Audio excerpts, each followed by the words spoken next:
नागपुर में राष्ट्रीय अंध कल्याण संस्था नागपुर द्वारा एक महत्वपूर्ण सामाजिक और शैक्षणिक कार्यक्रम के रूप में दिव्य स्तरीय प्रतियोगिता एवं सम्मान समारोह आयोजित किया गया था। इस कार्यक्रम के अंतर्गत स्वर्गीय आमदार गंगाधर राव फडणवीस स्मृति काव्य वाचन प्रतियोगिता, स्वर्गीय आमदार दिवाकर राव जोशी स्मृति वक्तृत्व प्रतियोगिता और स्वर्गीय कामगार नेता घोड़े स्मृति काव्य वाचन प्रतियोगिता का आयोजन किया गया था। इसी के साथ ही कर्णबधिर विद्यालय के वर्धापन दिन समारोह तथा समाज सेवा के क्षेत्र में उत्कृष्ट कार्य करने वालों को सम्मानित करने हेतु सरस्वती गौरव सम्मान समारोह भी आयोजित किया गया था। कार्यक्रम का मुख्य उद्देश्य विद्यार्थियों में साहित्य, वक्तृत्व और सामाजिक मूल्य को प्रोत्साहित करना रहा।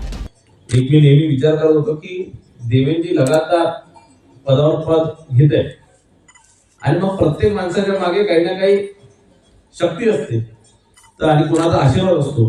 निश्चितच देवेंद्रजी ज्या प्रमाणात बरोबर दरवर्षी चढत आहे, दरवर्षी राजकीय क्षेत्रामध्ये अनेक आव्हानं ते पेरून पुढे जात आहे, तर निश्चितच तुमच्यासारख्या विद्यार्थ्यांचा एक मोठा आशीर्वाद देवेंद्रजींना आहे आणि ही संस्था आणखी पुढे चालू अशा आणखी जागेवर आणखी संस्थेचा विस्तार झाला पाहिजे हीच अपेक्षा करतो। मला इथे कार्यक्रमात बोलावून माझा सत्कार केला म्हणून सर्वांचा मी मनपूर्वक आभार मानतो। तुमच्यासाठी बुद्धी, शक्ती सर्व दुर्गे मातेला मागतो।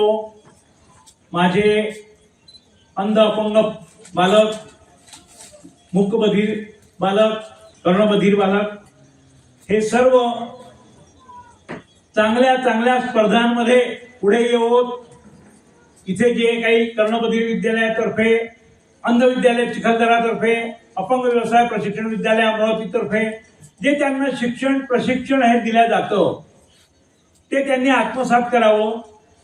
आणि आज इथे एक विद्यार्थी आलेला आहे, त्या विद्यार्थ्यांचा आपण इथे सत्कार, त्याचा आदर्श ठेवून तोही पण तुमच्यासारखाच कर्णबधीर आहे, परंतु त्याचा आदर्श समोर ठेवून तुम्ही पण त्याच्यासारखं नाव कमवावं असे माझे आशीर्वाद, अशा माझ्या शुभेच्छा आहेत सर्व कर्णबधीर आणि अंध मुलांना, मुलींना।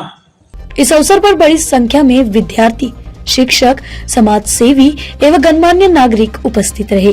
कार्यक्रम को उपस्थित लोगों की ओर से सराहना मिली और इसे प्रेरणादायक बताया गया। वीडियो जर्नलिस्ट राजकुमार मोहोट के साथ गौरी इंगले, नागपुर।